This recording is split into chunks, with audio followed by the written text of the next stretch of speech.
Did you quench your thirst? I did. I quenched it with ice. Not sponsor of this podcast, but if Not they'd like sponsor. to, I feel like I've seen you drink those. You like that? That's a popular brand for you because it's sugar free, but it also like tastes really good, unlike Coke Zero. Yeah, Diet no, Coke. I don't like Coke anymore. Like I don't. I stopped drinking it a while ago, and whenever it tits my lips, I'm like, oh, like it's just. Did you say whenever it tits your lips? whenever I'm motorboating a can of Coca-Cola, it just doesn't seem right.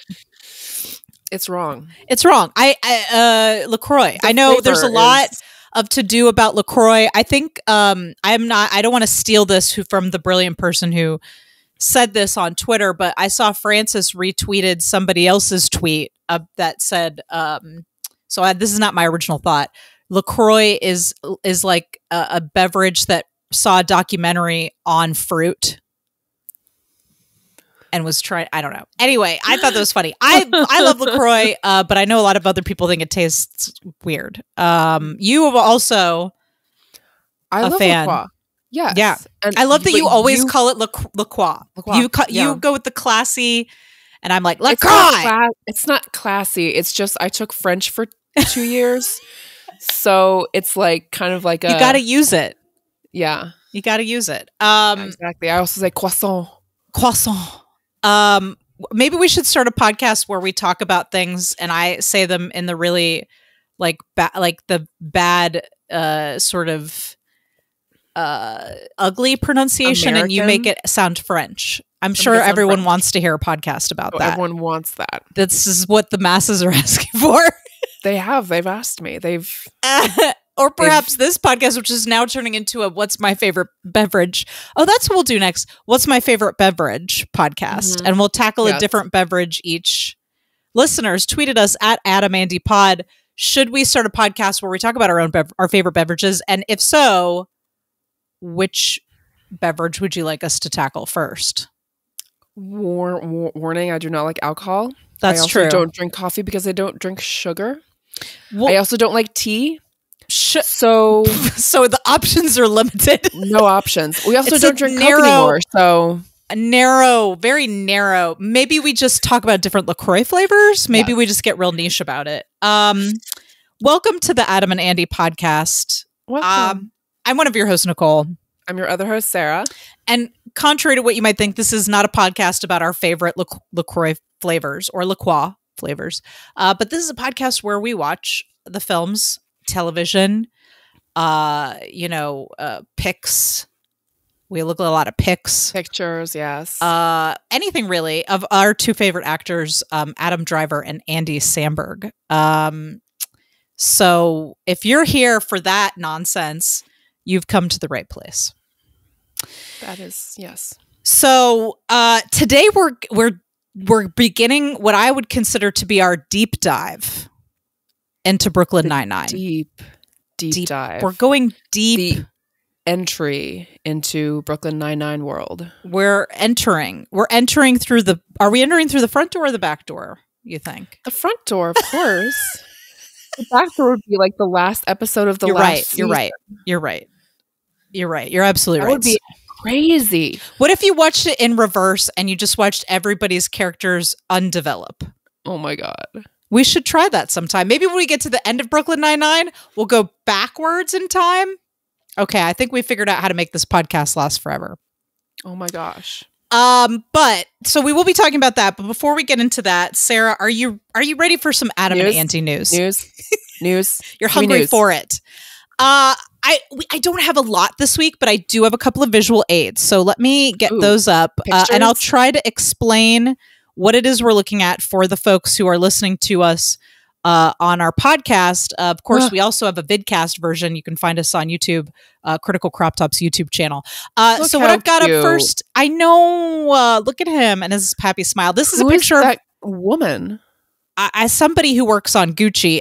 So what we're looking at, audience, if you're listening to the listening version, is we're looking at a picture of Adam Driver and some crew person on the I guess this is either the wrap party or it looks like a wrap party. Wrap party? They've already wrapped? For House of Gucci. Sarah, they've been shooting for like 42 days. What? Can you imagine? I remember the first day. That was 42 days ago? I guess so. Time has no meaning in quarantine. Guys, I might be exaggerating. Tweet at us at AdamAndyPod. How many days did House of Gucci shoot? For some reason in my brain, I feel like it's 42 days, but I could be wildly wrong. They've been shooting for a long time. Wow. I mean, that's like 2 months, right? Yeah. I feel like it's been about 2 months, hasn't it? Maybe. I mean, I just spent a month, like going back and forth between Atlanta and Florida. So like, it's true. Yeah, I could have lost a whole month there. I feel not like knowing what was going on. I'm going to miss the Gucci days. I'm going to miss the salad days of Gucci where the Italian paparazzi were so fucking relentless that we had nothing but Adam and Gaga pics. Like we were gorging ourselves. Yeah. On the Adam and Gaga pics, and I'm going to miss it, frankly. I'm going to miss you sending me pictures and on Messenger. Like I feel like right now if we were in a movie, you and I right now, that we would cut to a montage with cross dissolves all the pictures of all the pictures that I wanted more. Actually, I'm surprised you didn't send me more. You know what, Sarah? I didn't send all of them, so I think maybe for the next 42 days, I'll continue sending you pictures from the Gucci set that I didn't text you. Just to keep this going. Yes, please. So yeah, Gucci's wrapped. By Gucci, Adam is going to begin shooting another Noah Baumbach film, which I'm sure you'll look. It's gonna be different. Will there be a middle-aged crisis? I'm sure. Likely to happen. We'll see.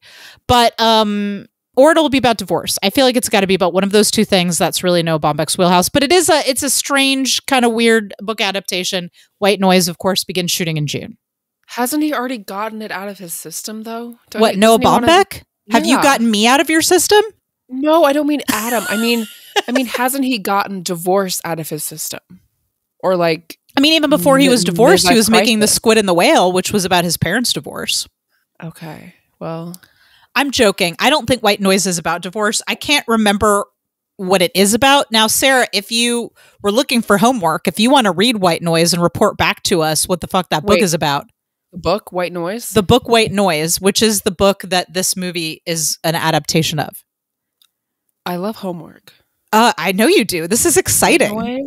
You're the Amy Santiago to my Jake Peralta. Hey. Just kidding. Or are you the Charles Broyle to my Jake Peralta? Or do you want to be Jake Peralta? I don't want to take Jake Peralta. I just felt like I feel like between us, I have the more Jake Peralta energy. Mm-hmm. Yeah, I'll be Amy. Okay, I love it. Or I'll be what is his name? Roy Holt. Raymond Holt. But yeah, so if you want to read White Noise and give us have a little book corner, maybe you could give us some periodic thoughts. I have read a couple excerpts and it seems horny as fuck. This book. Yes. Like super horny. Between who? Like the character he's playing and his wife. Oh, so it's like a marriage thing. Why are you disappointed? Married people can be horny. No, I just mean, what? I don't know. Am I not the horniest married person you know? Well, yes, but no, I just want his films to be different. You mean Noah Baumbach? Noah Baumbach, yes.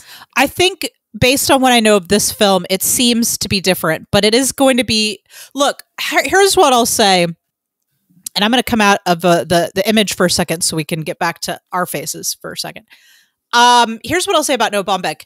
We're joking that his films have the same thing over and over again, but I feel like I appreciate in a director when they have a tone and a style, and I think it's okay to explore things in different stories, even if the stories are similar. I think it shows consistency, and for someone that's not me, that's really going to matter to them and it's really going to speak to them. So, you know, I think Noah Baumbach's films are very well written. He casts them very well. They're well executed. I actually think Marriage Story, because it's shot in a kind of an unusual way compared to some of his other films, is probably, I would say, my favorite of the films of Noah Baumbach that I've seen. But you know, we joked a lot last week about that movie being a little insufferable because the main character was a little insufferable. But I do applaud Noah Baumbach for knowing what he wants to say and going for it. I think that's good, you know? And I do think that while his female characters are not always like, they're not like always my ideal of like what I'd like to see in a movie, they're miles above a lot of other male writer directors. I feel like he does give them a story a lot of the time, even if it does often feel like it's still secondary to the man's story. I think it's really hard for men to break away from that. It's hard for them to break away from that egocentric point of view, which is understandable. When we're writing, we're kind of egocentric about it. And maybe if we didn't have so many stories that are coming from the same types of people, it wouldn't bother me so much. Yeah. You know? Yeah. Anyway, I don't know why I came to Noah Baumbach's defense all of a sudden, but it's fine. I feel like we went kind of hard on him last week. I feel like we went pretty hard on him. There's something that's condescending about his writing. Like, it's very well written. It's very smart, very perceptive, but it's also condescending. You feel like you're being mansplained to. Yes. Yeah, I see that. I can see that. Yeah, I actually think that it definitely has that flavor. So I don't know. I'd love to know more about White Noise. There's not a chance I'm going to read it because it's not fan fiction. So, so if you or about Star Wars, I read Star Wars books. And it's not written by Noah Baumbach, right? No, it's actually a book that I think came out in the 1980s. So, but if you want to read it and give us your thoughts, I'd love to hear what you think about White Noise. Yeah, I'm excited. I can't wait to hear more about it. Are you ready for some Andy news? Yes. So again, I don't have a lot of new things today. I do have this lovely picture from set. So Andy is on set. So this is a picture, listeners, of Andy and someone else who was I assume a supporting actor or extra. I don't recognize this actor, but they're both playing police officers, of course. Look how cute he is. I know, Nicole. He's so adorable. Look at his smiley, adorable face. So cute. Oh my gosh. So there's Andy smiling on the set of Brooklyn Nine-Nine. There haven't been a whole lot of pics of him this season, so here's a nice little candid pic. I just want to smush his cheeks. I know, he's so cute. So that's it. That's all I've got for Adam and Andy news. They're working. These guys are working. That's what they're doing. So that's it. That's all I've got. That's all the Adam and Andy news I've got right now. Nice. So do you want to talk about Brooklyn Nine-Nine? You ready? Mm-hmm. You ready for some 9-9? Okay. So listeners, not that we won't return to not that we won't return to Andy's filmography as new films come out. We'll watch them. I think at some point we will be watching some Lonely Island stuff and some SNL stuff, but for a while, I think we're gonna enter Brooklyn Nine-Nine. I have to tell you, Sarah, it was hard for me to stop at 4 episodes. Yeah, I started 5 and I was like, oh, wait. I wanted to keep going. They're so quick and light and enjoyable that it really was hard for me to stop at 4 episodes. So this is going to be interesting to make me sort of drag this out and not binge. Because if you watch too many of them, you won't remember what's going on. Or I think I'm going to have to stop every 4 episodes or I'll get myself confused. So. But yeah, we watched the first 4 episodes, including the pilot, which the pilot I had not watched in a long time, probably since the first time I watched it. And it looks very different. Like the set, it looks like they had one room that they just kept redressing as a set. Did you notice that? I didn't notice that. No. It's like the room where Holt's office is what looked like the same room as the records room, as like the briefing room. I don't know. There was like a bigger set where they had their desks, and then like a second. It's like they had 2 rooms and a couple of exteriors, and I think that's all they had for that pilot. It was really interesting to see how different it looked before they got the green light to make more episodes, and they got more money to build those bigger sets. That's what I noticed. I didn't see. I was just focusing on the words, their faces, nothing below the neck, nothing below the neck, unless the hips are thrusting. We've determined that. Unless you saw my comment today on the Facebook page, right? Oh my God. I don't think I did. No, I haven't seen it yet. Can you? Well, good. Because that's a surprise. Oh, it's a surprise. I shouldn't have even. So you didn't. So what was the tie? That was the secret tie blurred out for you? Did you not see the secret tie? No, I did. I said, we'll get to it. We'll get to my feelings on the secret tie. Yeah, we'll reveal the secrets to the secret tie later. So also, of course, the opening was different in the first episode. They didn't have what I was expecting, the elaborate title sequence we're used to with all the characters and the theme song, and it wasn't there. Shots, but all those shots that they use in the opening were there in the pilot. Yes, almost. There was, I think, a couple shots from the second episode that were also like Terry yelling at his desk, I think, is actually from the second episode. I noticed that too. I was like, as I'm watching the episode, I'm like, that's from the credits. So I guess, where do you want to start? Do you want to start by talking about the characters? Yeah, let's talk about the characters. Okay. So Andy plays Jake Peralta. Detective Jake Peralta. How would you describe Jake Peralta? Jake Peralta is I wouldn't call him a lovable loser. He's not a loser, but he's like a lovable loser, successful person. Like I don't know. He's like a large child. He's a large child, yes. He's a man-child. The 8 characters of comedy. The 9th character is the man-child. The man-child. But yeah, no, a lovable loser, I think, fits in the sense that do you remember all the 8 characters of comedy? Because I would love to try to fit everybody in. Do you remember them? Look them up real quick. But yeah, I think lovable loser is a good place to start. Even though he's not a loser, what he is somebody who doesn't seem to want to follow the rules. Like he's a good detective. He's a lone wolf.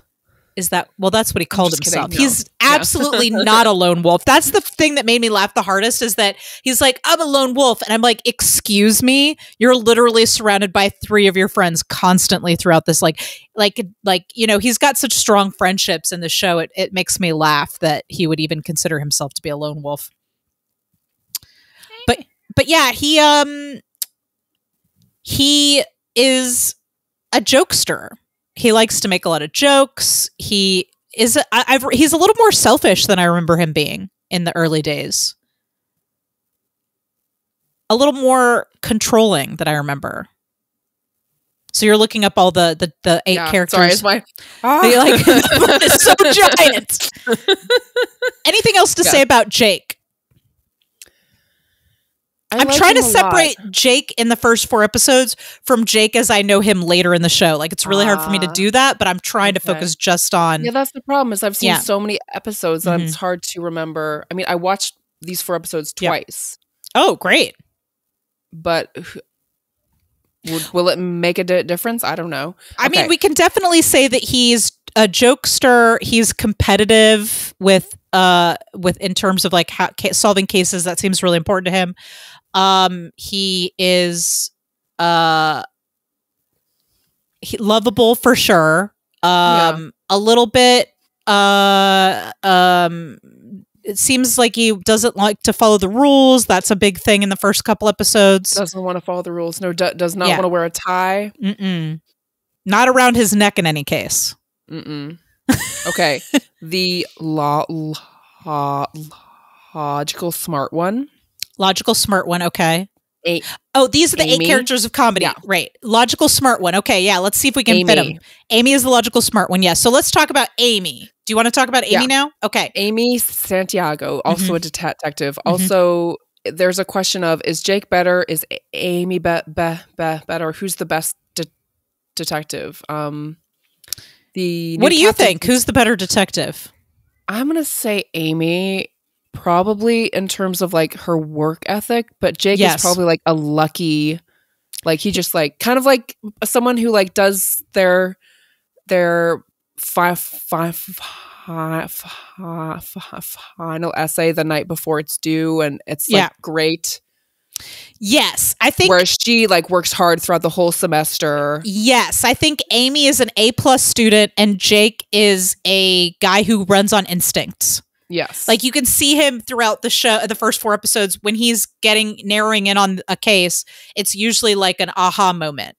Whereas Amy is like, you know, like I already turned in that report hours ago. You know what I mean? Like she's very, but so there's a lot of teasing there between Amy and Jake where he tries to push her buttons because she's the by the book. And he's the not by the book. She gets teased for being a nerd. By everyone. By everyone. Yeah, and she teases him for being sloppy. I feel like sloppy. She teases him for being kind of sloppy and lucky and annoying her. I think she makes it clear that he gets on her nerves a lot.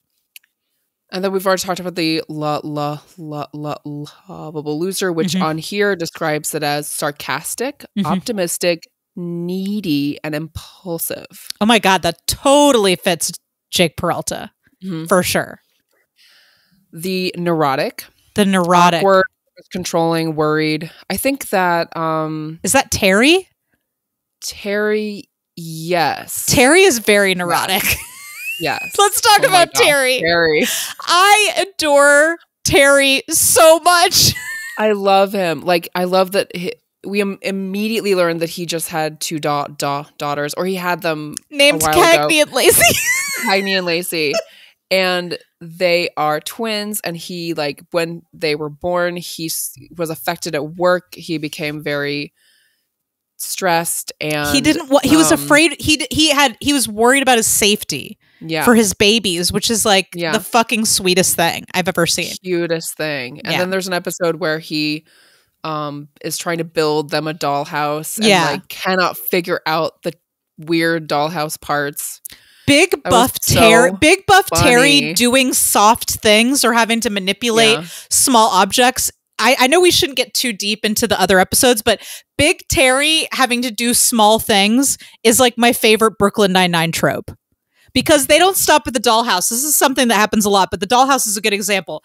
Terry can't put the dollhouse together because it has too many small pieces. Yes. And he's so big.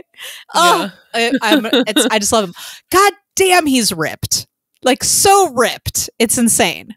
Crazy. Yeah, but he's like the big guy who you'd think will be scary and tough, but he's super sweet. Very like sweet. So sweet. Like so sweet. Also, I love that he like like that episode where they're drawing the perp and he draws this gorgeous like charcoal rendering of anyway. Yeah, Terry's and that's something else. He's sensitive. Like he does all these things that indicate that he's sensitive despite being ripped and a macho man. He's not a macho man. He looks like a macho man. Yeah, he's against type. He is, yeah, I love it. The next one is the dumb one. Friendly, naive, gullible, no ulterior motive. I'd say that is Boyle. Yeah, Charles Boyle. Charles Boyles. Yeah, or Broyles. Boyle. I think Boyle. Boyles. Broyles. I don't know. Oh fuck! I feel like it's Broyles. Somebody was sending out memes on Twitter the other day of like boiling things, but with Charles Broyles' face on it. So let's verify this because it's gonna drive me fucking crazy. Boyle. Charles Boyle. You were right. I was wrong. Charles Boyle. Yeah, Charles Boyle is, but he's not dumb, but he's so trusting and open. What else does it say about the dumb one? Gullible, naive, friendly, no ulterior motive. That's Boyle for sure. That's Boyle. And then I think you know which one this is. The bitch / bastard, mean, insensitive, insecure, doesn't apologize. I think Rosa. Rosa, yeah, for sure. Rosa Diaz. Gina. Is Gina that type as well?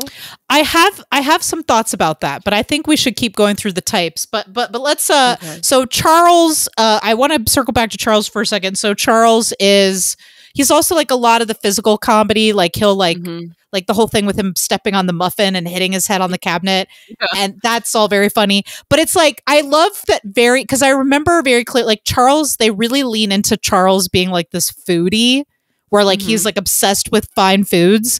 And I love that in the second episode, they're already like, Charles knows about this $600 ham and talks about it. And I like how Charles is like, seems like a doofus, but he's got these really refined tastes, like this expensive ham and stuff. And they're also setting up this I'd forgotten about this completely. This like romance that they're setting up between him and Rosa. Yes. How do you feel about that? Will there be a romance? I don't like it.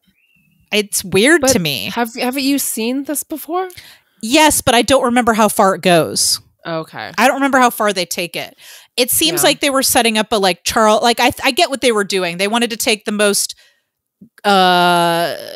soft character and put it with the character with the hardest edges and see what would happen. And it doesn't fit to me. I don't like it. And maybe it's because I know where they go as characters later.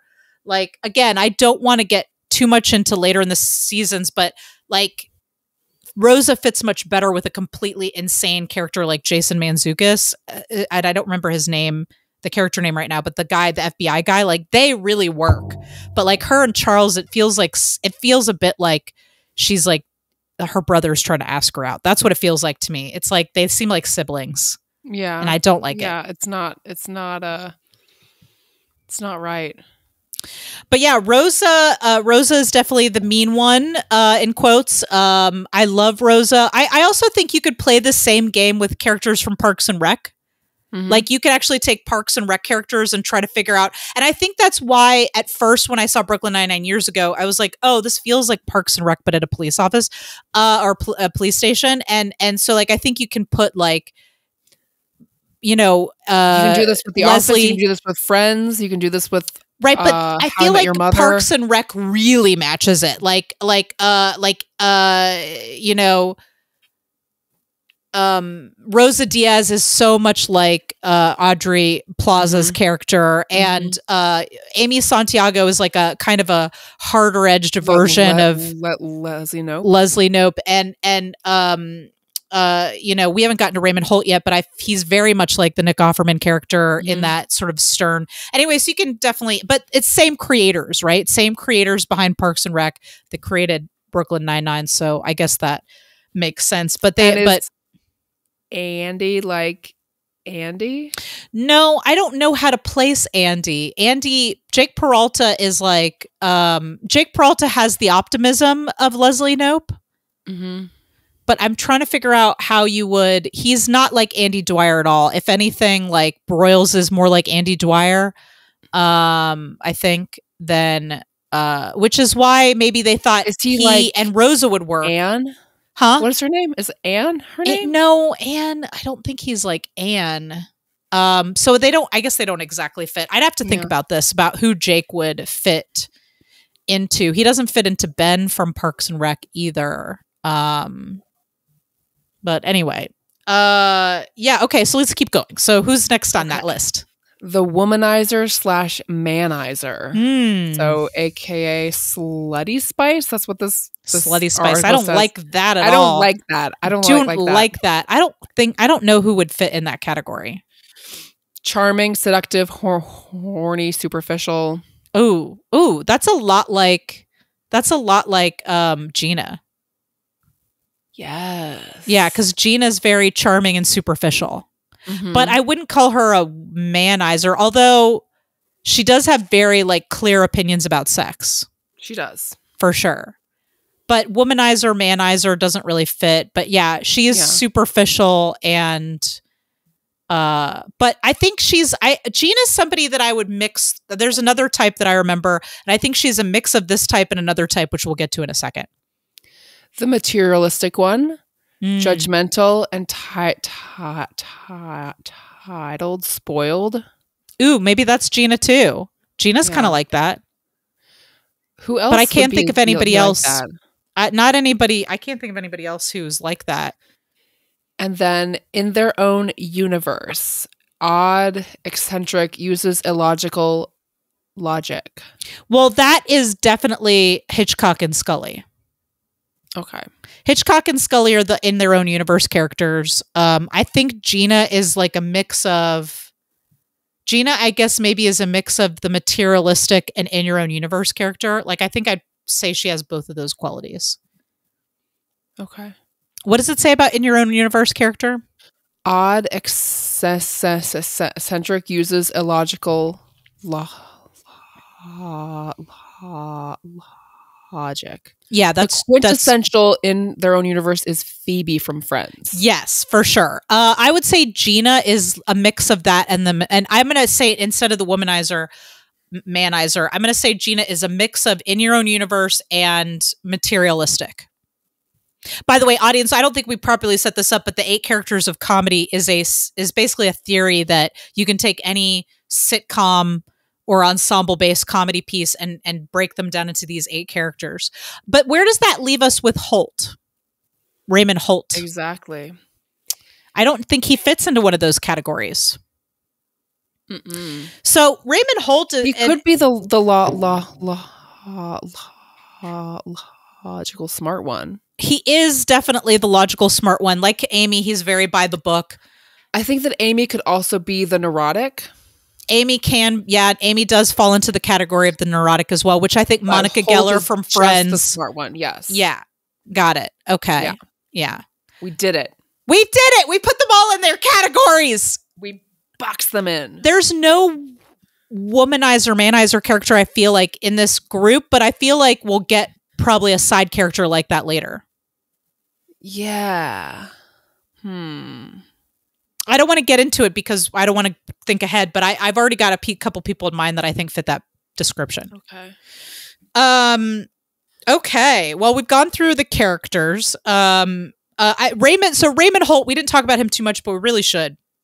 Raymond Holt, Andre Braugher, top-notch fucking performance in every episode of the show. He is lending some serious gravitas to this fucking show. He is brilliant. Yeah. Brilliant.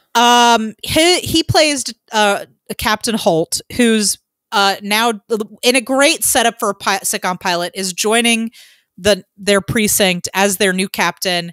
And now their world is kind of shaken up because now they got to adjust to this new captain, and Amy's trying to impress the new captain, and Jake is pushing his buttons because Jake, their old captain, who I don't remember that actor's name, but he's the guy that plays like the super on Friends.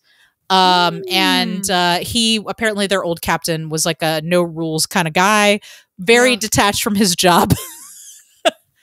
And the new captain is coming in wanting to really do his best, and I think maybe prove himself a little bit as well. Like, I don't think Raymond Holt needs to prove himself so much as he's worried that there are people out waiting for him to fail. You know what I mean? Yeah. So Raymond Holt has a very specific concern about how he feels like he is viewed by the police force. So we've also got this sense that the 9-9 is like doesn't always fit in with everyone else with all the other precincts. Like there's a lot of wild cards there. Like they're not always going along with what the higher ups want. And also, Raymond Holt is an openly gay man, and this is something that I think the show deals with kind of clumsily. I don't know how you felt about that in the first couple episodes, where he's they're wanting, what they want is to have I think an openly gay character who's proud of being who he is, but the way that he announces it seems very awkward. Like, and the way that other characters announce it to each other is very awkward. Yeah. So I think there was some weirdness in how that it was presented, but I'm pleased to have that be part of the story. What year did this come out? Was this like 2014 or something? Good question. The show's been on for it started in 2013. 2013. Okay. Yeah. So that was before the gay marriage. Was that before the gay marriage? Good question. Because I feel like in my lifetime, being gay, I feel terrible that I don't know when that fucking date was. Being gay in my lifetime went from being something that you were like not like you weren't allowed to be, like it was like no one even talked about it, to like now it's like gay marriage is legal and people can openly be gay, and there's lots and lots of shows with LGBTQ characters, and I mean not as many as there should be, but like and at one time there just were not that many. I remember when Will and Grace was on, it was like, oh yeah, that's the gay show. The gay show. Or even when Modern Family came out and they were like, oh, that's the gay couple with the child. Yeah, it was like a big deal.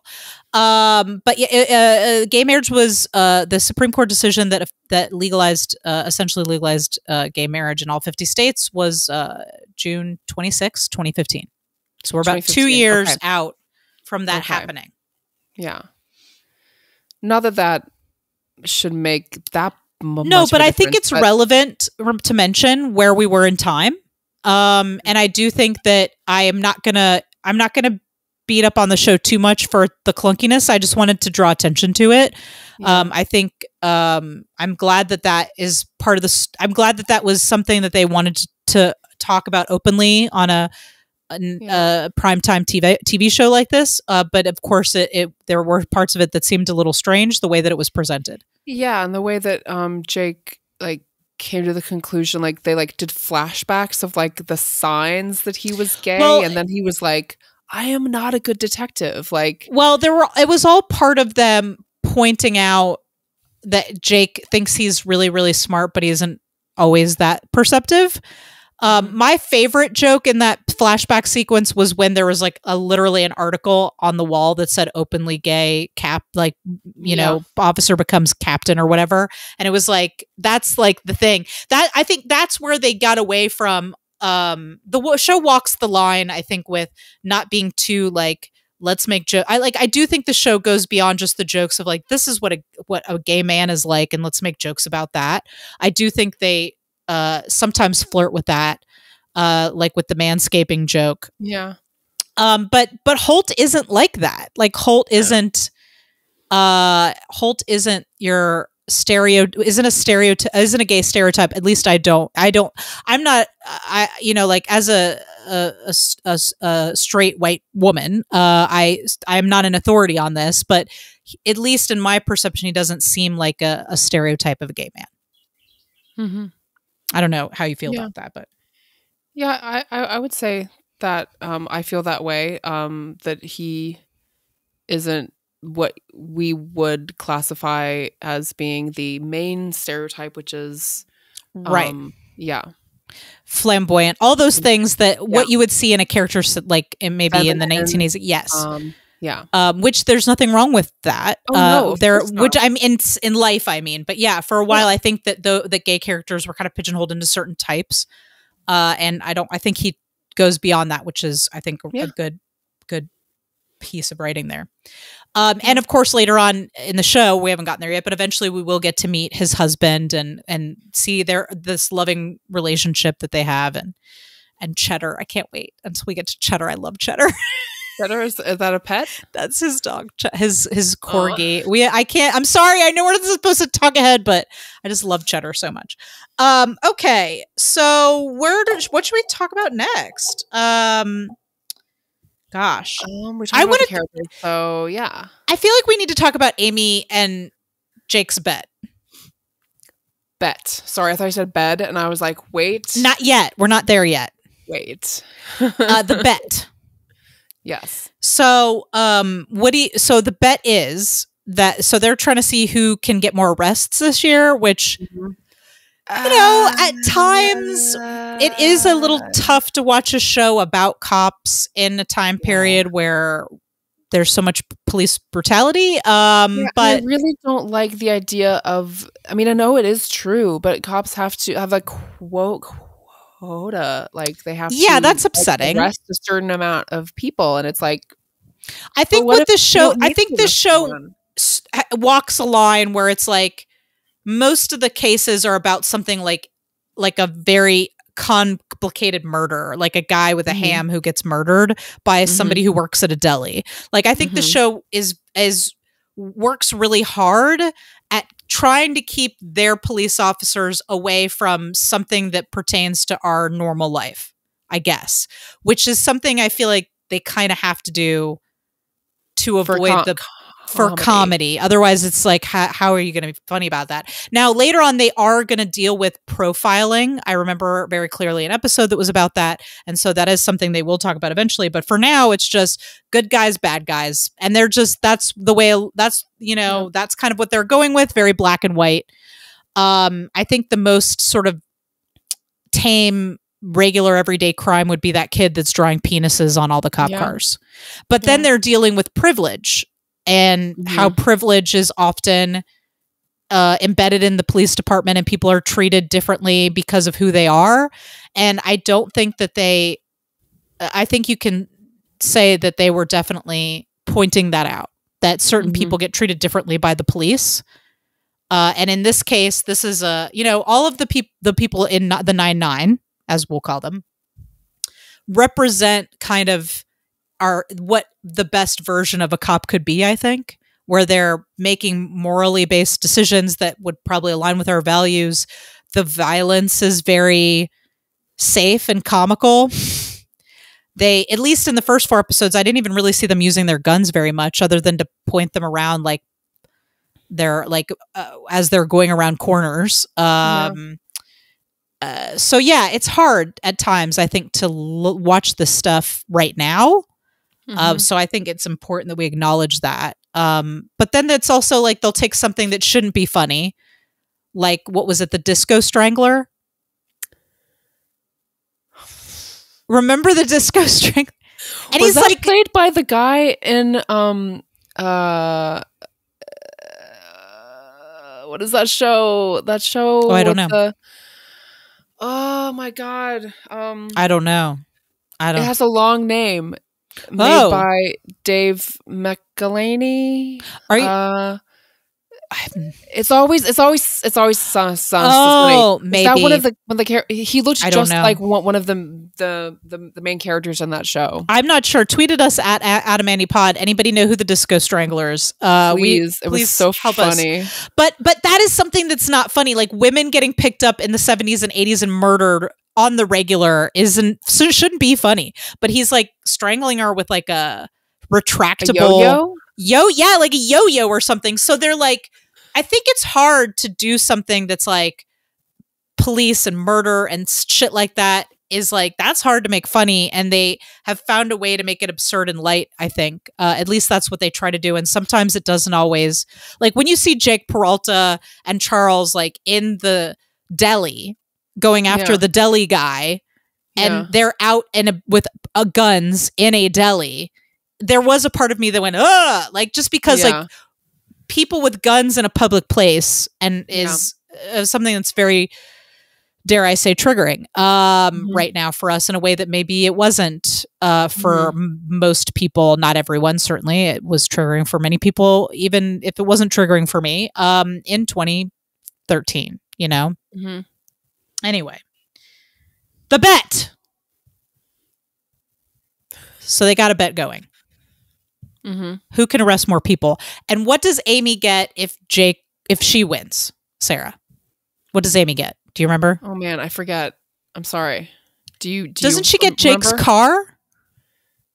I honestly don't remember. It didn't. I'm pretty sure she gets Jake's car.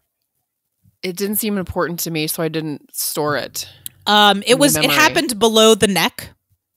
Yeah. So you didn't see it. Yeah. I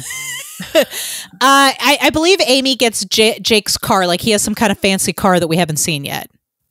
And I don't remember this at all. So that was hard for me to What does he get if he wins? You don't remember? What does he get? It's important. I thought for sure. Yes. A date with her? Okay. A date with her.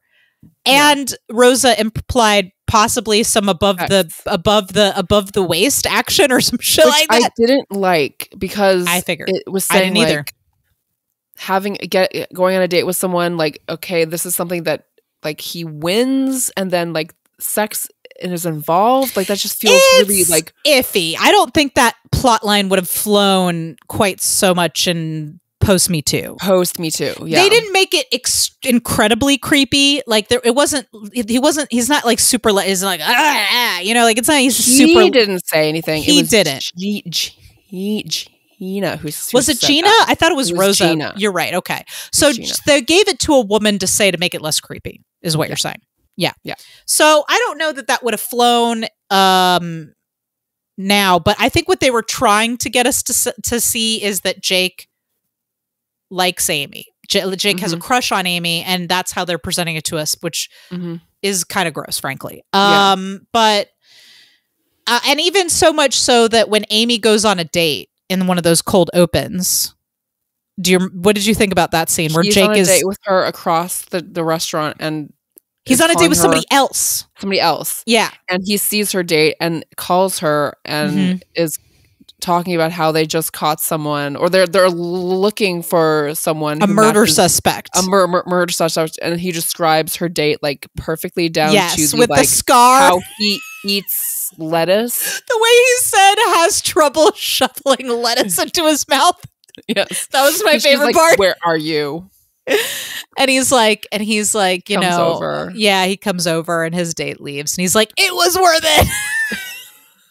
It's like, oh man, I would hate to be that date. Well, that guy didn't seem to know what was going on, but the woman was like, this is fucking absurd and I'm leaving. Yeah. So Amy and Jake, I would call, if we were going to trope this, I would call this enemies. Sam and Diane. I don't know. Sam and Diane, enemies to lovers. Yes. Because they're not enemies in the sense that they're on two different sides, but they don't get along. Yeah. But only because he tries to annoy her. Yeah, it's one of those like, and again, I don't love this trope, but the pulling the girl's pigtails, like trying to get a rise out of her to get a reaction. Yes. That seems to be his MO. Yeah. Although we haven't seen him like pining after her necessarily, like he's not yet super duper. I don't remember. I think he does. Okay. I don't remember that, but yeah. So that's the bet, and that's kind of an ongoing thing. I think he pulls at everyone's pigtails though, like with even like Ray, like Raymond Holt, totally like that time when he was in a speedo, like he finally wore a tie, but then wore a speedo and got up and showed Ray, and then like Ray like called everyone else in as if he knew that Jake would be embarrassed, like, and he was embarrassed. So I'm like, wait, what is that saying about that? He was like covertly showing his boss his speedo, but didn't want anyone else to see. Like, what? Yeah, I don't know. Well, I think that with Holt, it's more like he is trying to show Holt that he doesn't need a daddy, but we know. And I think the show develops this very well that he actually does need and want a daddy. And so I guess I want to circle back to, and this is not a Lonely Island show, but it just seems like a lot of characters that Andy Samberg plays have daddy issues. And I don't know if that's the type that he's cast in that they like, but I know it's something they purposely put into Lonely Island films, but maybe it's also become his type that he's like a lovable loser that needs a dad to come in and like I mean, I don't want to get into it too deeply, but he needs someone to step in and fulfill the father role. And his old boss, his old captain was a bad dad who didn't care. And now Holt is here trying to put rules on him and push him to be better and like won't give him easy answers. Like there's that episode where he goes through the slump and he's not solving any cases and other people think he's cursed, you know, and they don't want to work with him. And Ray is like, knows what to do and tells him, you know, the right thing to do. And like, he just needs to go to the, what is it? Records or... Well, no, he puts him in the records department in the first episode as punishment for not obeying the rules. But then he makes him stay at his desk and tells him he can't work on any active cases and gives him the rabbit foot. And but it's like Holt knows that Jake won't do what he's told to do. So Holt has to manipulate him into making the right choice. And that's kind of what he does. He's like any parent. He gives you like squirrely answers, like sort of riddle-like answers until you figure it out on your own. That's kind of what Holt does. And to help Jake be better. And they discuss, you know, what Holt did, like Dumbledore did to Harry at the end of every book. Oh my God, Sarah. Oh my God. Jake Peralta is Harry Potter. He is, for some reason, the protagonist, even though he's not the smartest person or most capable. Amy Santiago is Hermione. And I feel like that makes Boyle Ron? I feel like it is, right? Yeah. Don't you think so? Yeah. Rosa is a Slytherin for sure. So's Gina. Oh, yeah. They're both in the Slytherins. Terry is a Hufflepuff. Terry is such a Hufflepuff, but so is Charles. Yes. Charles is like a textbook Hufflepuff. Okay. You know what I want to talk about? I want to talk about the cutaways. Okay. Now, this is a very common technique in shows like this, which is like this show. We haven't really talked about the shooting too much, but it is that sort of documentary style shooting where everything's really like handheld camera and lots of zooms and stuff. And it started in The Office, but the conceit of The Office was that they were actually being filmed and that they would be interviewed and stuff. But now we don't have those one-on-one talking head interviews, but we did keep the style. So it's like with Parks and Rec, you had the same style, that kind of documentary style. And guess who is involved in all three of these shows? That would be I'd written it down. Michael Schur. Yeah, Michael Schur. Also did the Good Place. Yes. Yeah.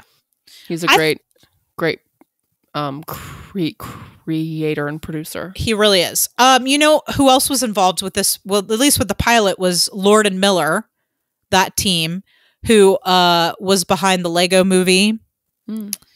And as well as Lego Movie 2, and also they originally were directing Solo, but then they got I guess their take on it was maybe too comedic, so they brought Ron Howard in, and that's all kind of controversial. And then they also did the Spider-Man Into the Spider-Verse as well. But I thought it was interesting that Lord and Miller were on that first episode. I can see it. I can really see how they kind of shaped the humor of that. Oh, but the cutaways. So this is a real common technique where a character says a thing. And it's also something we do in improv. I guess I hadn't really considered this, but this is actually something you do in improv a lot, which is a character will say something like, I can't go back to that Chinese restaurant. You wouldn't believe what happened to me last time I was there. And then boom, cut to 2 weeks ago at the Chinese restaurant and some crazy shit happens, right? Yeah.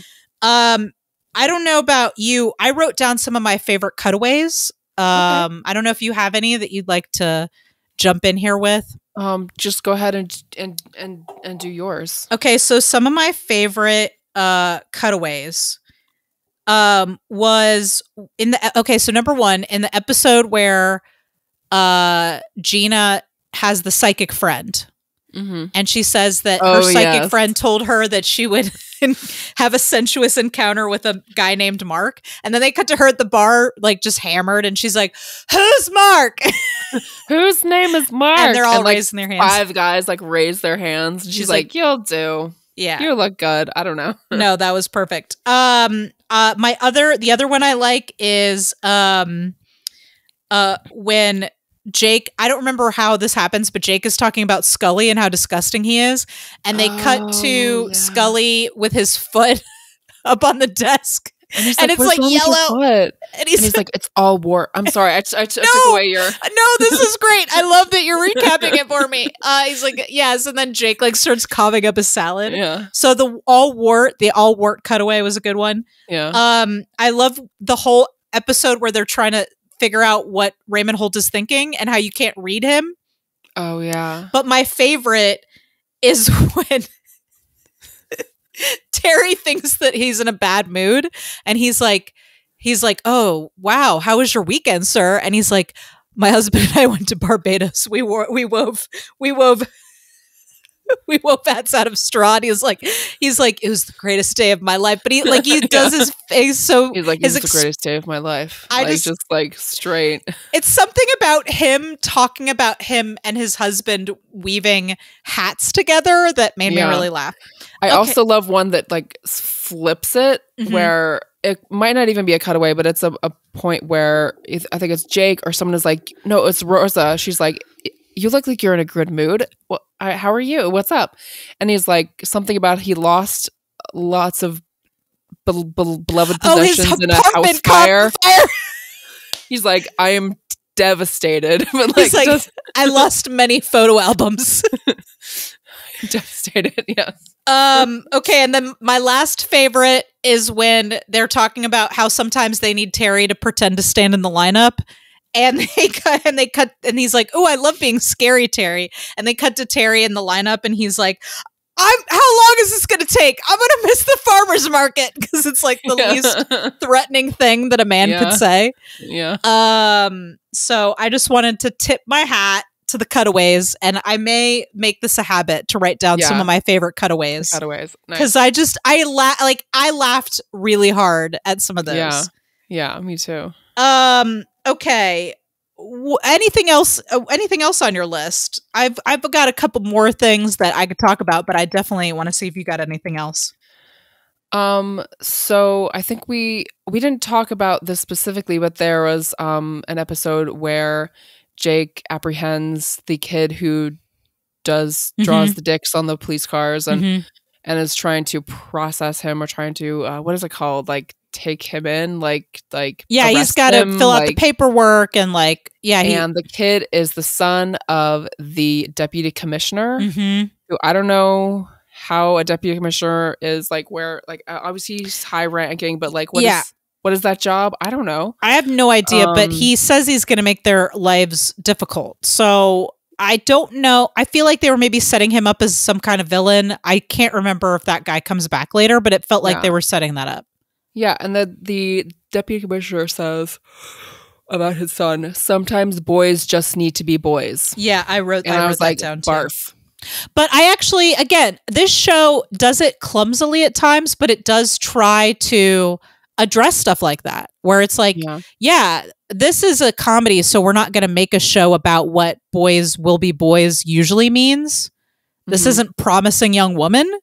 But drawing dicks on a police car, that is their way in to talk about how these type of boys, white, rich, privileged with connections, they get off the hook all the time because of who their daddy is or whatever. And like that was something that they wanted to address in a comedy way. And I'm glad that they aren't afraid to tackle that kind of stuff. I also wanted to point out that I think this show has and not just a diverse cast, but a cast that's diverse, that they have storylines that matter. You see there's a lot of women. There are lots of, and it's not just that there's a lot of women on the show, but there's a lot of women in scenes together where they actually have a storyline that matters together. A lot of actors of color, LGBTQ characters, so they could have just made this, a big white man show, but they didn't. And so I actually really love how diversity works on the show, but inclusion also is working because you have diversity with inclusion, characters who have actual stories and aren't just there to make the appearance of diversity. Yeah. Yeah, they're the main characters. They're the characters in charge. They're, yeah. Like there's a scene between Raymond Holt and Terry where Holt is basically telling Terry, like, I need your help, like, making this precinct the best that it can be, and like tell me like who everyone is, and they're the ones in charge. They're both black men. Yep. Yeah, it's great. And I don't know, I loved that scene. Yeah, me too. Yeah. And I just love Terry, like how Terry described everyone. Yeah. I want to talk about this episode with the medical examiner. Yes. Oh my God, the coroner. So it is, I actually think the coroner who likes to have sex with corpse-like people is, like, I thought that was actually very funny. But then there were also a lot of like fat phobic jokes that didn't need to be there. And about the actual dead body that they found. And I feel like it's one thing for Jake to make those jokes and then to be like reprimanded or have that reversed in some way by either the actions of the I mean, yes, the thing they didn't say was that Jake's fat phobia almost led to the crime being mishandled because he was like, oh, the guy died of natural causes because he's fat, right? Yeah. But really, his wife poisoned him, and it's Jake's fat phobia that led him to make that conclusion. But I would have liked to have seen, and I hope if this show were made today, that episode, I hope other characters maybe would have weighed in and been like, that's actually not funny. Or, I mean, they wouldn't say that because it's a comedy show and they would have found some other way for them. I needed a character to cut Jake down a little bit, to knock him down for that. Yeah. That would have been nice because it was very cruel, unnecessarily cruel for Jake. Like, Jake's jokes usually don't punch down that way, I feel like. I don't know what you thought about that. Yeah, I didn't care for the fat jokes. No, I never like a fat joke. No. And there were a lot of them. And you could see the other characters getting irritated, but I felt like it was more like they were irritated that he wasn't able to focus on the case and not so much about the fat jokes. Right. Yeah. So I didn't care for that. Yeah, no. But, fat jokes are bullshit and they're not funny. They're not. Yeah. So the character of the medical examiner who and so I loved the scene where it was basically Jake asking Gina and Rosa. Was he also asking Amy? I forget who all was there, but he's asking women, like, was it sexy or creepy or gross? Or that's actually, that soundbite is one that we use in our show every week. What did he say exactly? He says, usually, and the exact soundbite is the one that I stick right between Moments of Thirst and the trivia. Okay. So there's that soundbite is in every episode of our show. He says, usually I'm up for anything in the bedroom, but I can't tell if what happened was weird or sexy. Weird or sexy. Okay. Yeah. I couldn't remember what the word was. And they've determined that it is weird. It is weird. I love the way that they slowly introduced it. Yeah, you go ahead. Yeah. You go ahead. No, yeah, that they cut back to the night before where he's having sex or about to have sex or doing like a role foreplay thing. Foreplay, role play. She's got the ice cubes and she's making his lips cold. Oh my God. I like them cold. Oh, and he's like a corpse. Like, yeah. And I think Rosa's like, I mean, they both seemed grossed out. Yeah. Also, when she was like asking him to describe his like murder wounds, and then he's going through, and she's like, yeah. And he's like, and then I've been in the lake for like 2 days, and she's like, ew, gross, bloating. And he's like 24 hours, and she's like, perfect. That actress is really good. Her. I've seen her in other parts. She's in it's always honey, she's the waitress on that show. She's also been in some episodes of New Girl. She was Nick's ex-girlfriend. She's great. She's really wonderful. She was very funny. Jake and her, so that whole episode is about how Jake is not able to relinquish control to someone else when Charles isn't Charles in charge. I don't want to get in. I'm not going to make that joke. I'm not going to make the Charles in charge joke. I'm not going to do it. Anyway, I did it. Yeah, you're right. It's too late. Anyway, so he keeps letting Charles down because he's too busy having sex with this medical examiner. They do it in the medical examiner office. Ew. Were they doing it in the what are those things called? The slidey morgue slidey things. Tweeted us at Adam Andy Pod. What is the name of that thing? It's like a morgue drawer or some shit. I don't know anything. Yeah, it's a morgue drawer. But I guess she was getting him nice and chilly because she likes him cold. She wants a cold penis. Oh my god! I know, it's bad. No. Also, doesn't that usually have the opposite effect on a man? Like you get them really cold and everything shrinks. Am I right? That's how I thought male anatomies worked. That's how it works. And what about that autopsy scene where she's playing with his intestines?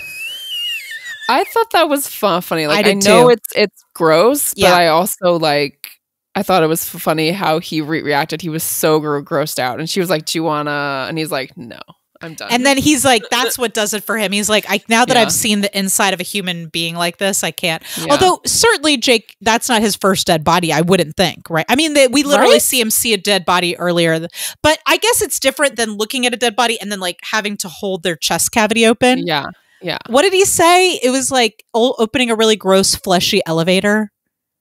Holding up at a gross, fleshy elevator.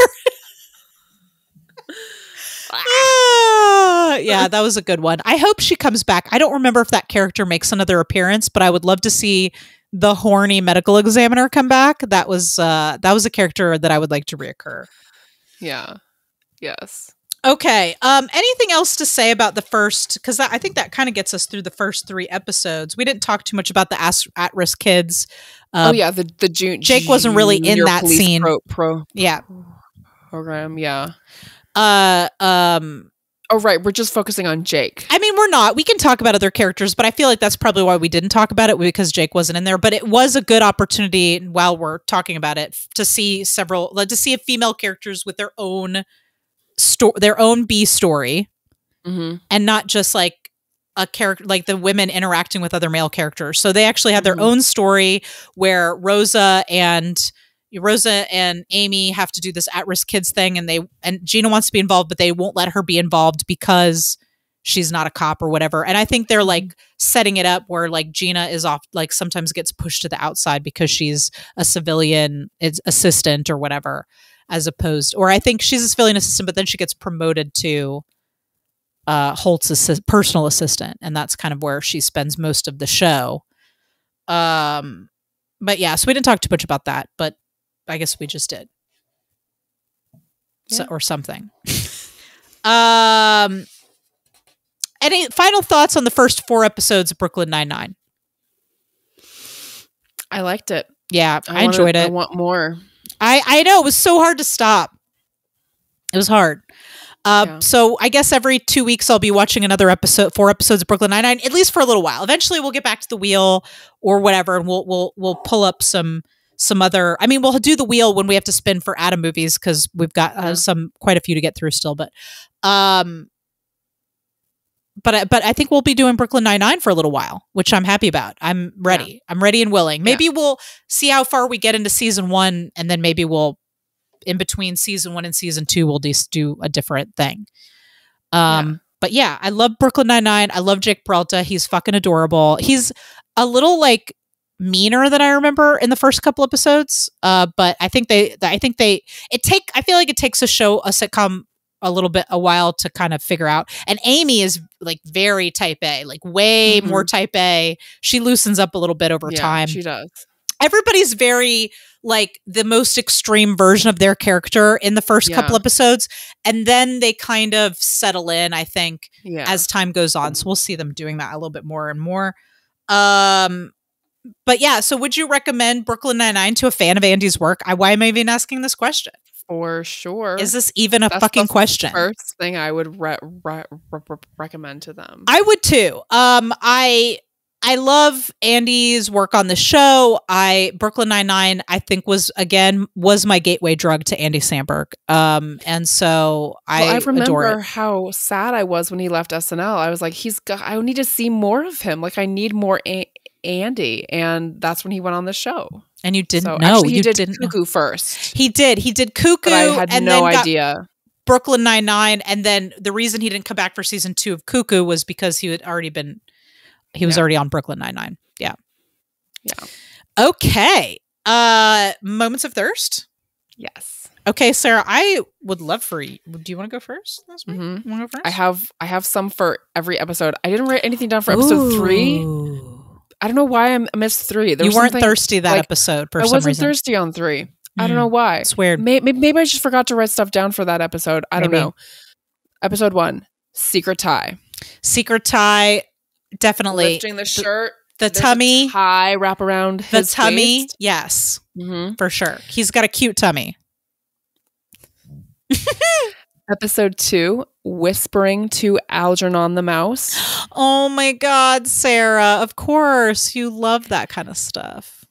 Also, episode 2, Harvey Norgenbloom, CPA, divorced father of 2, and harbor of a dark sexual secret. I was hot for Harvey.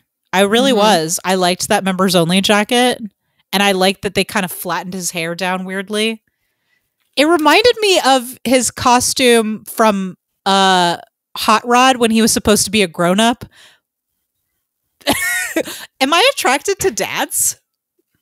I guess that makes sense. Anyway, continue. I'll not examine that too much. Also, in episode, I knew you'd be attracted to Harvey. I knew it. I was like, that's ooh, dad. Let's do a little bit more of this. I like a dad. I like a dad with a members only jacket and sandals. Let's go for it. The sandals. Oh my God. Okay. Also in episode 2, his wolf howl. Yes. His ow, ow, ow. Yes. I can't do it, but it was really hot. Also episode 2, when he gets out of the tent. So there's a tent in the office. And he looked all sleepy. And he gets out of the tent. Yes. I like him sleepy.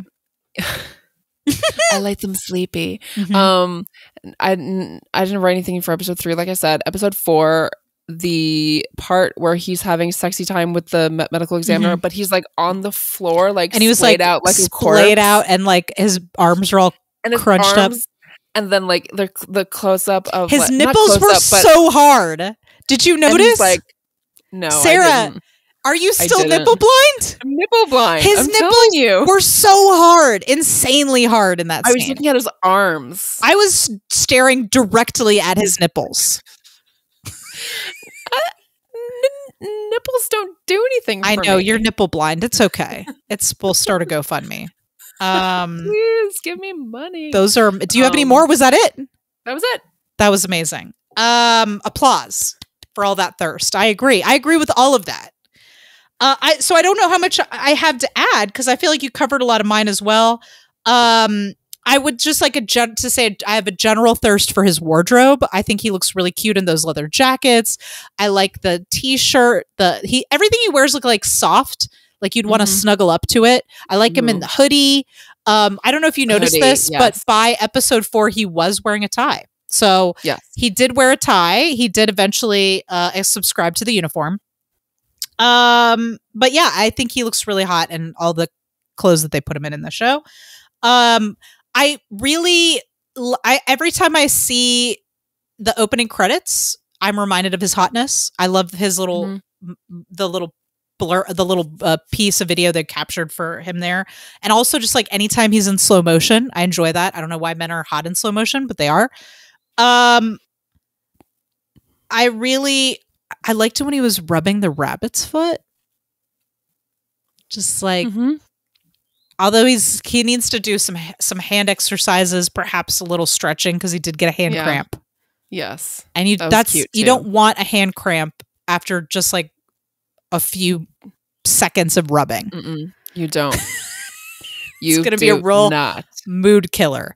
And then there was an episode, the episode where he's trying to flirt with the medical examiner and he's bad at it. I don't know why, but I find it hot when men are bad at flirting.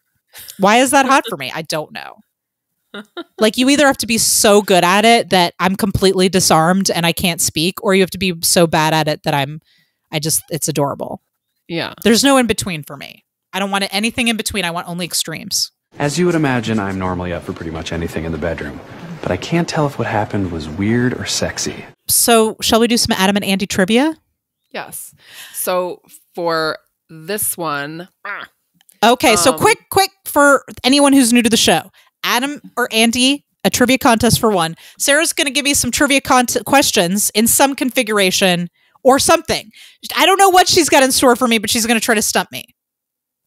I'm not going to try to stump you today, Nicole. Oh, no. I am going to read some Brooklyn Nine-Nine trivia that I found adorable. Oh, so I've got the week off. You've got the week off. I can just enjoy this. You can just enjoy this. Okay.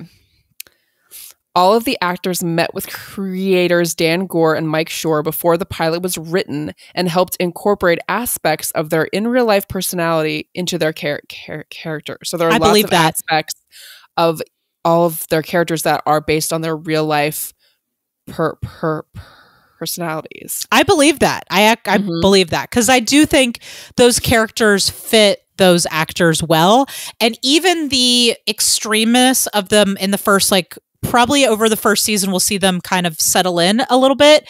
Even that wasn't so cardboard cutout. Like, it felt very like it fit those actors well.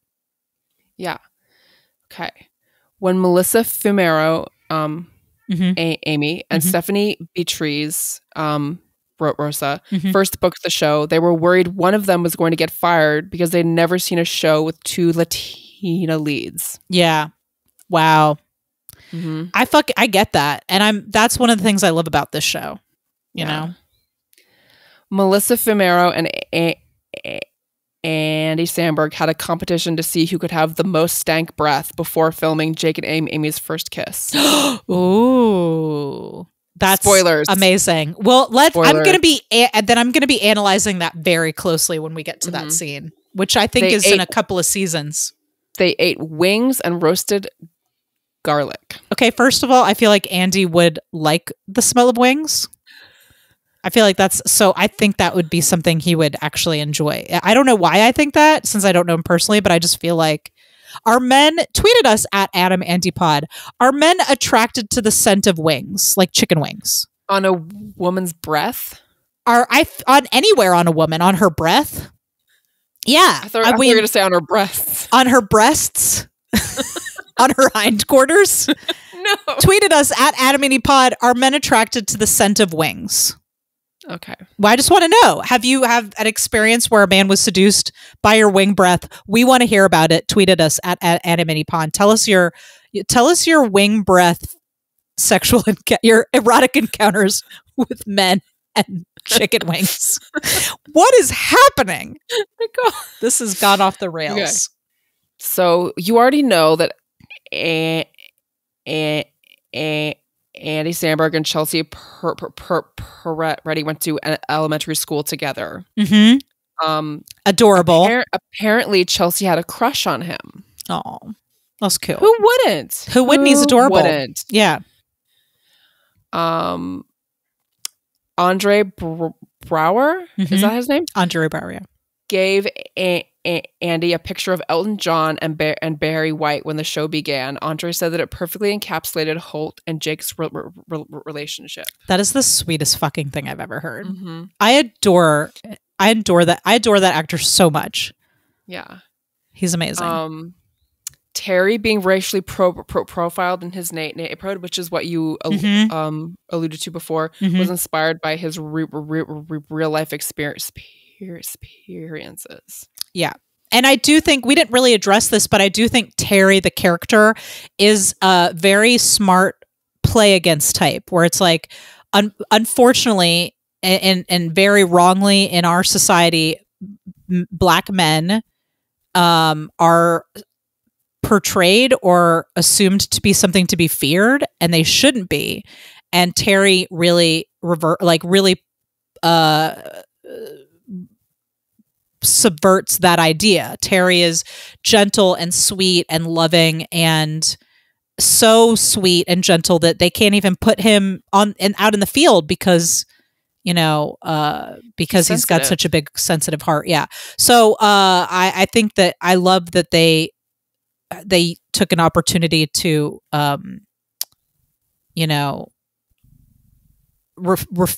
subvert that idea and like show that it's bullshit. So the two actors who play Hitchcock and Scully, Dirk Blocker and Joel McKinnon Miller, sometimes bring their own props to use during the moments where Hitchcock and Scully are doing something in the background. Nice.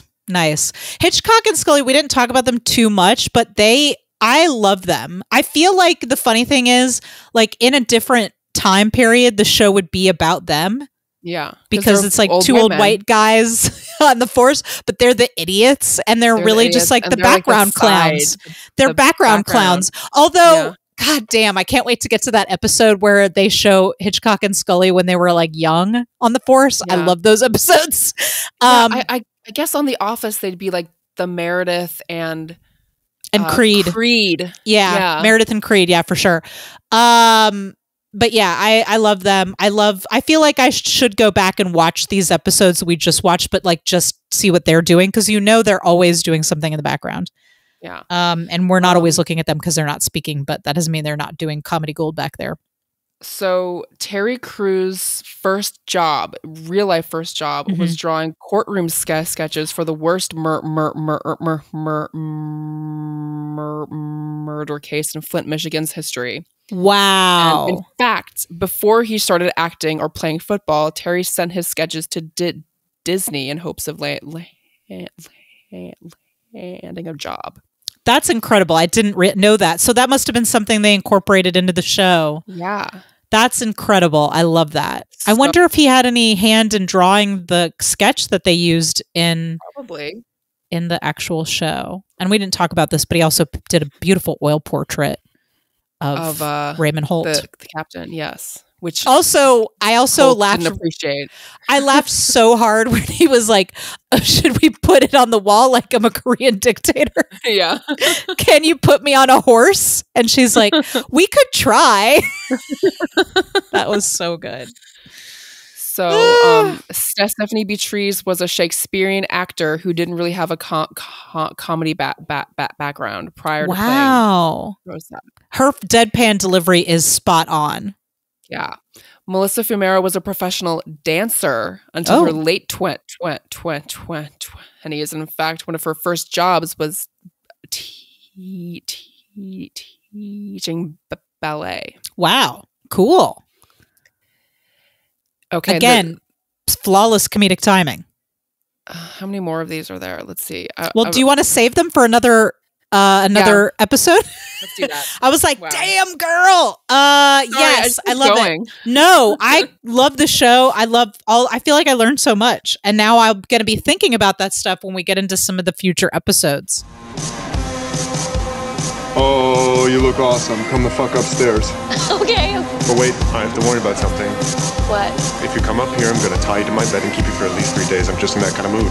Okay, are you ready to spin the wheel?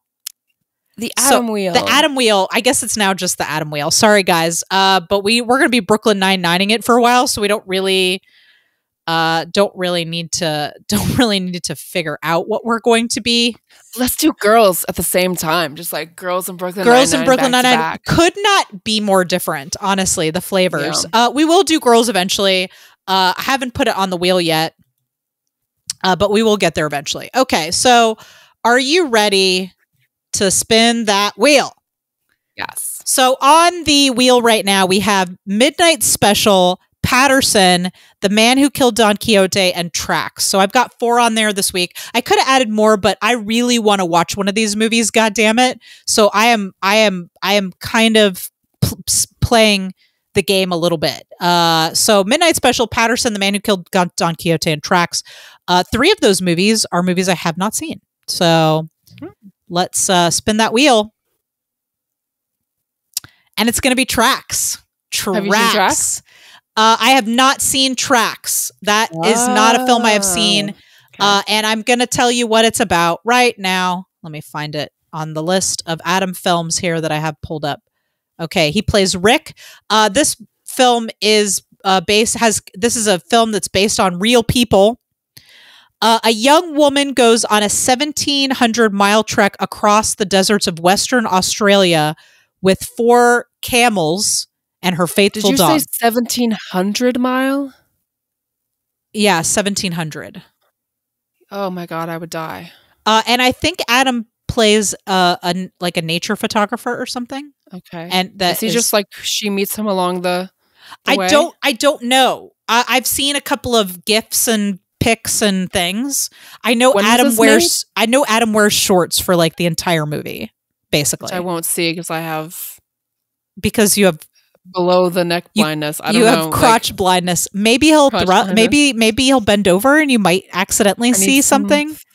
Thrusting. You need thrusting. Pelvic thrust. Well, I'm not sure if you'll get that in this movie, but I don't know because I don't know anything about it. Other than Adam looks like a cute softie in this movie.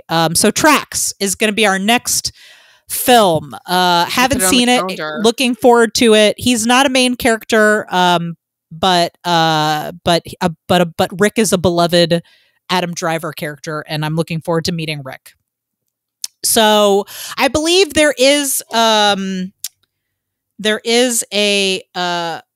Twitter account that we follow that they are doing a book club, and they did do Tracks.